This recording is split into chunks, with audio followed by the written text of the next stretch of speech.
بہت سے ایسے ادارے بنائے جہاں پہ علاج کی مفت سہولیات دی جاتی تھیں۔ ان کی انڈسٹریلسٹ اور فلنتھروپک ایکٹیویٹیز اور ان کے ایکسلنس کو دیکھتے ہوئے ملکہ برطانیہ اور شہنشاہ بیگم ہندوستان یعنی کہ کوئین وکٹوریہ نے پہلی دفعہ بر صغیر کے شہر بامبے کے اندر ایک پارسی کے لیے ایک بیرونیٹسی کا اعلان کیا۔ اب یہ بیرونیٹسی کیا ہوتی ہے ذرا سمجھیے گا۔ جس طرح انگریز بادشاہ یا ملکائیں نائٹ ہوڈ کسی کو دیتی تھیں، یعنی کہ نائٹ ہوڈ عطا کر دیا تو وہ صاحب ہمیشہ کے لیے knight of the British Empire بن گئے۔ یہ ایک بہت معزز مقام ہوتا تھا جو کسی کو دیا جاتا تھا اپنی رعایا میں سے۔ اسی طرح پہلی دفعہ بر صغیر میں بیرونیٹسی پیٹنٹ جاری کی گئی، اور یہ واحد بیرونیٹس ہے جو کہ بر صغیر کے پارسیوں کے اندر موجود ہیں۔ سر ڈنشاہ مانک جی was the first baronet patent, اور یہ بیرونیٹ بننے کے بعد ان کو سر کا خطاب تو ظاہر ملنا ہی تھا۔ ان کے لیے باقاعدہ انگلینڈ میں قائم کالج آف ہیرلڈری کے اندر سے ایک بہت عمدہ کوٹ آف آرمز بنایا گیا۔ کوٹ آف آرمز وہ نشان ہوتا ہے جو کہ آپ کو نائٹ ہوڈ پہ بھی ملتا ہے اور بادشاہ بننے پہ تو ملتا ہی ہے، مگر اس کے علاوہ بیرونیٹس کو بھی ملتا ہے۔ اگر آپ بیرونیٹ پیٹنٹ کا کوٹ آف آرمز دیکھیں تو بڑا انٹرسٹنگ ہے۔ اس کے اندر 3 شہد کی مکھیاں ہیں، میں اس کا بھی آپ کو مطلب سمجھاؤں گا۔ اس میں 3 آتش دان بھی ہیں۔ اس کا مطلب تو آپ کو سمجھ آ ہی گیا ہوگا۔ آپ میں سے بہت سارے لوگ یہ جانتے ہیں کہ ہماری جو پارسی کمیونٹی ہے وہ آگ کی پرستش کرتی ہے، اور ان کے مذہبی مقام کو یا ان کی مسجد کو اگیاری کہا جاتا ہے، اور اگیاری کے اندر ہمیشہ آتش دان روشن رہتے ہیں۔ تو ان کے کوٹ آف آرمز میں یہ جو 3 اگیاریاں ہیں یہ اس وقت آگ سے منور ہیں اور گرم ہیں۔ اس کے علاوہ عین اوپر ایک جہاز ہے، بادبان اس کے کھلے ہوئے ہیں، اور نیچے سمندر میں اس کا ایک لنگر ہے۔ خواتین حضرات، اس وقت بمبئی میں 5th بیرونیٹ پیٹنٹ موجود ہیں، اور ان کے بعد جو ایئر اپیرنٹ ہے یعنی کہ جو ولی عہد سمجھا جائے گا اس بیرونیٹ کا، اس کا نام ہے ریحان جہانگیر پیٹنٹ، اور وہ ایک نوجوان ہے جو کہ عمر میں بہت چھوٹا ہے، مگر دیکھ لیجئے کہ بڑوں کے اچھے کام کس طرح نسل در نسل چل رہے ہیں۔ آپ کہیں گے یہ کیا قصہ لے بیٹھے؟ قصہ یہ لے بیٹھے کہ جو پہلے بیرونیٹ پیٹنٹ تھے سر ڈنشاہ مانک جی پیٹنٹ، ان کے بیٹے کے ہاں جو کہ 2nd بیرونیٹ پیٹنٹ تھے، 1900 میں 20 فروری 1900 کے اندر ایک بیٹی کی ولادت ہوئی۔ دادا کو بلایا گیا کیونکہ دونوں میاں بیوی یعنی کہ ان کا بیٹا اور ان کی بہو جن کا نام دینا بائی پیٹنٹ تھا بے انتہا خوش تھے، اور انہوں نے کہا کہ آئیے اور اپنی پوتی کو دیکھیے۔ یہاں آپ سوچئے کہ 1900 کے اندر پوری ایک نئی صدی پیدا ہو رہی تھی۔ انہوں نے سوچا کہ ہم 20ویں صدی میں قدم رکھ رہے ہیں ایک بہت پیاری بیٹی کے ماں باپ بن کے۔ خیر، سر ڈنشاہ پیٹنٹ تشریف لائے، انہوں نے بیٹی کو دیکھا تو نہال ہو گئے، کہنے لگے کہ ایسی پیاری صورت کی بچی، یہ تو ہمارے خاندان کا ایک رتن ہے۔ رتن کہا جاتا ہے بہت کسی قیمتی پتھر کو، جیسا اکبر کے 9 رتن مشہور ہیں۔ یہ نام سنتے ہی لڑکی کے والد نے کہا کہ ہاں، میری بیٹی کا نام آج سے ہوگا رتن بائی پیٹنٹ۔ تو ان کی والدہ نے کہا میں تو اسے پیار سے رتی رتی کہا کروں گی۔ تو اس طرح رتن بائی پیٹنٹ ان کے ہاں بیٹی پیدا ہوئی۔ اس کی ماں نے پہلے دن ہی دلار سے انہیں رتی کہنا شروع کر دیا۔ بچی کے خاندان کے تمام افراد اس پہ نہال تھے اور واری صدقے تھے۔ اسے انتہائی امارت کے اندر تمام تر آسائشیں، ناز و نیم اور لاڈ کے ساتھ پالا گیا۔ والدین اس قدر امیر تھے کہ بچی کی کوئی خواہش ایسی نہیں تھی جسے وہ پوری نہ کر سکتے، مگر بچی بھی ایک کمال بچی تھی، تعلیم میں بہت اچھی، اور اپنے وقت سے بہت پہلے اسے دنیا کے حالات، سیاسیات اور فیشن تینوں میں بہت دلچسپی تھی، اور لوگ حیران ہوتے تھے کہ یا اللہ چھوٹی سی عمر کی بچی ہے، 14 سال کی عمر اور 16 سال کی عمر تک پہنچتے پہنچتے اسے ملکی اور بین الاقوامی حالات سے اچھی خاصی واقفیت پیدا ہو گئی۔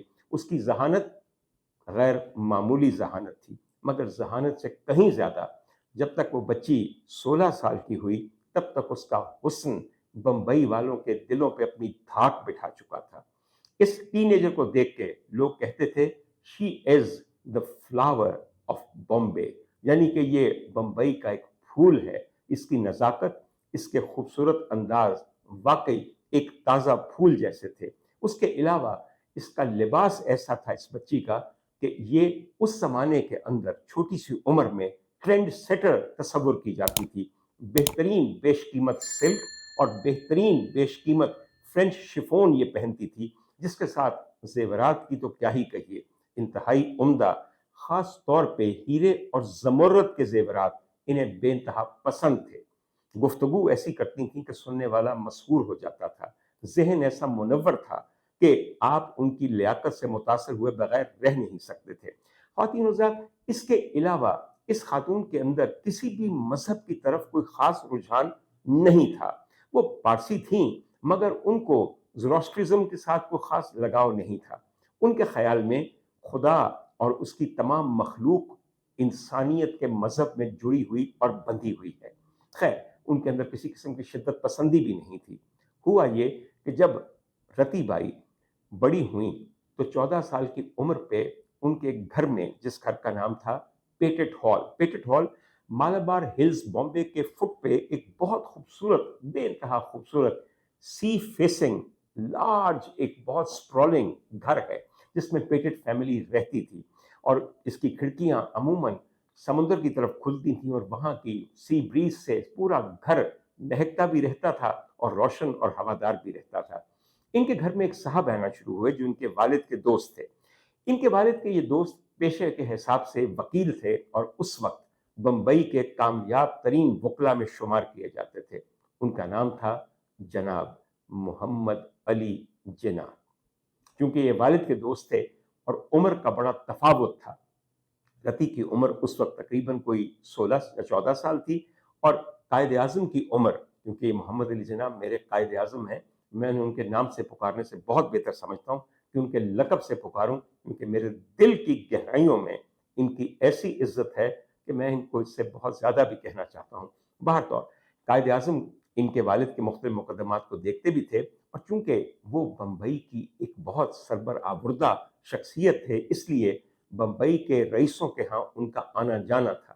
ان کی گفتگو، ان کی انداز نشست و برخاست، ان کے خیالات، ان کی شخصیت کا سحر، ان کے لباس کی عمدگی، یہ سب دیکھ کے رتی کے دل پہ ایک خاص قسم کا سحر طاری ہو گیا.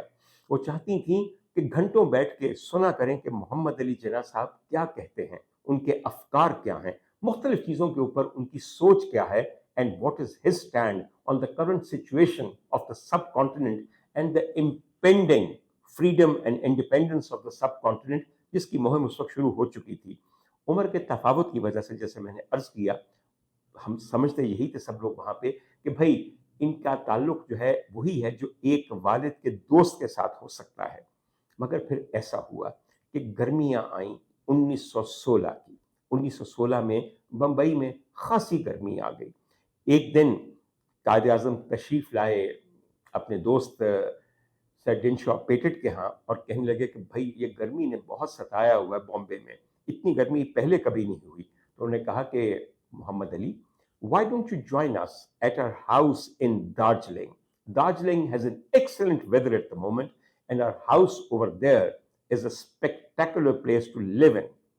قائد اعظم نے کہا کہ اچھا، اگر آپ گرمیوں کے لیے دارجلنگ جا رہے ہیں تو چند دن کے لیے میں بھی آپ کا مہمان بنتا ہوں، تاکہ وہاں پہ جا کے آب و ہوا تبدیل ہو جائے اور مجھے بمبئی کی گرمی سے ایک ریسپائٹ مل جائے. سر ڈنشا پیٹٹ کا دارجلنگ کا گھر ایک فیری ٹیل ہاؤس تھا.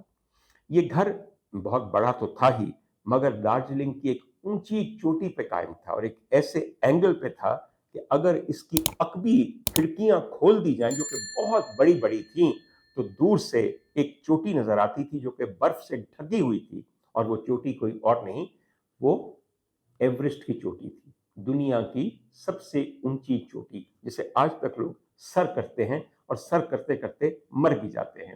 خیر، سر ڈنشا پیٹٹ کے گھر سے دور سے آپ ایوریسٹ کا نظارہ کر سکتے تھے اور اس چوٹی کو بہت قریب سے دیکھ سکتے تھے. قریب تو لگتا تھا نا، آن اے کلیئر ڈے، درمیان میں بادل نہیں ہوتے تھے، کہ آپ بالکل اس چوٹی کو یوں دیکھ رہے ہیں کہ سامنے جیسے فلم چل رہی ہے. دارجلنگ جنہوں نے دیکھا ہوا ہے وہ جانتے ہیں کہ وہ کیسا عمدہ ہندوستان کا ایک ہل اسٹیشن ہے. اور میں بات کر رہا ہوں 1916 کی. تب تو اتنا رش بھی نہیں تھا، پولوشن بھی نہیں تھی، اور بندوں نے پورے اس پلانٹ کو تباہ بھی نہیں کیا تھا. تو کمال جگہ تھی. ایک روز قائد اعظم کو احساس ہوا کہ ان کے دل میں رتی بائی کے لیے ایک نیا جذبہ جاگ رہا ہے۔ یہ جذبہ رتی بائی کے دل میں تو بہت دیر سے جاگ چکا تھا، مگر اب اس جذبے نے اپنی راہ قائد اعظم محمد علی جناح کے دل میں بھی بنا لی۔ میچور ایج کے تھے، بے انتہا پریگمیٹک تھے، بے انتہا پریکٹیکل آدمی تھے، بالکل ایموشنلی ڈیمونسٹریٹو نہیں تھے، اپنے جذبات کا سستا اور اوچھا اظہار کبھی نہیں کرتے تھے۔ اس دن وہ دونوں یعنی کہ وہ اور ان کے دوست سر ڈنشا پیٹٹ لائبریری میں بیٹھ کر کافی پی رہے تھے۔ قائد اعظم نے ایک ماہر وکیل کی طرح اپنا مقدمہ لڑنا شروع کیا۔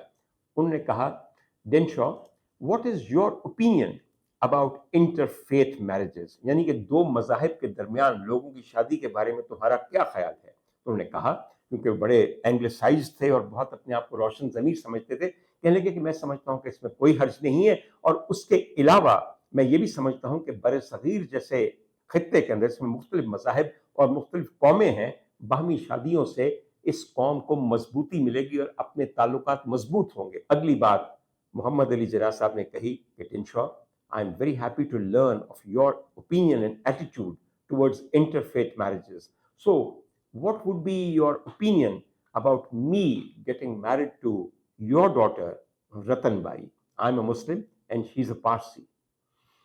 یہ جملہ سننا تھا تو ایسے لگا کہ سر ڈنشا پیٹٹ کے اوپر ایک بجلی کوند کے گری ہے۔ وہ بالکل سٹن ہو گئے اور تھوڑی دیر بعد غصے سے کانپنا شروع ہو گئے۔ اس سے پہلے کہ وہ کچھ اور کہتے، انہوں نے کہا کہ محمد علی جناح، بہت بہتر ہوگا کہ آپ میرے گھر سے چلے جائیں، مجھے آپ کی بات نے پریشان کر دیا ہے۔ آپ نے یہ کہتے ہوئے یہ نہیں سوچا کہ میں آپ کا دوست ہوں، آپ نے یہ نہیں سوچا کہ آپ ایک مسلمان ہیں، وہ بچی ایک پارسی ہے، آپ نے یہ نہیں سوچا کہ بچی آپ کی بیٹیوں جتنی ہے یعنی کہ 16 سال کی ہے، آپ نے یہ نہیں سوچا کہ عمر کا یہ تفاوت کتنی مشکلات پیدا کر سکتا ہے، بہتر ہے آپ یہاں سے چلے جائیں۔ یہ جملے عقب میں کھڑی رتی نے بھی سنے تھے۔ خیر، قائد اعظم بڑے وقار کے ساتھ اٹھے اور آرام سے ان کے گھر سے نکل گئے۔ اگلے 2 سال رتن بائی نے اپنی ضد کو مزید پکا کیا۔ والدین نے بارہا کہا کہ رتی، تم یہ غلط کر رہی ہو۔ قائد اعظم نے کبھی دوبارہ رتن بائی کو نہ ورغلایا، نہ بہلایا، نہ پھسلایا کہ تم مجھ سے شادی کرو۔ وہ اپنے کام کے ساتھ لگے رہے، ان کی شہرت اور ان کی عزت بمبئی شہر میں بڑھتی رہی، اور یہ سب چیزیں رتن بائی کی نظروں میں رہیں۔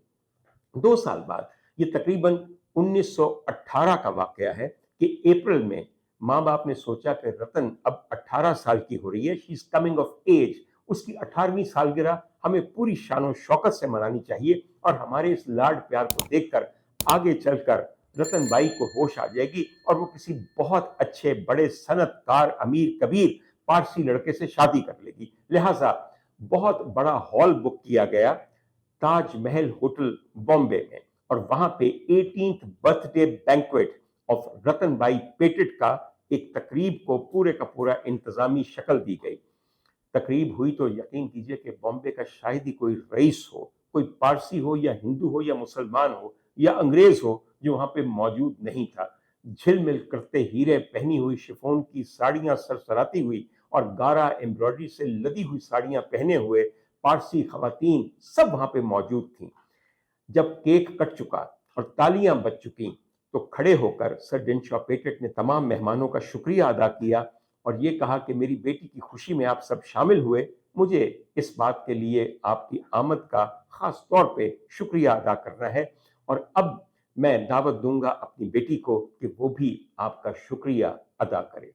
رتن بائی پورے وقار کے ساتھ اپنی کرسی سے اٹھیں اور سب سے پہلا جملہ جو ادا کیا وہ یہ تھا، تھینک یو پاپا۔ اور پھر سب لوگوں کو ایک نظر بھر کے دیکھا اور کہا، I have come of age and let me announce today at the age of 18 when I have the power to exercise my will about choosing my life partner, I announce that I have chosen a leading lawyer and an extremely good human being by the name of Muhammad Ali Jinnah to be my husband.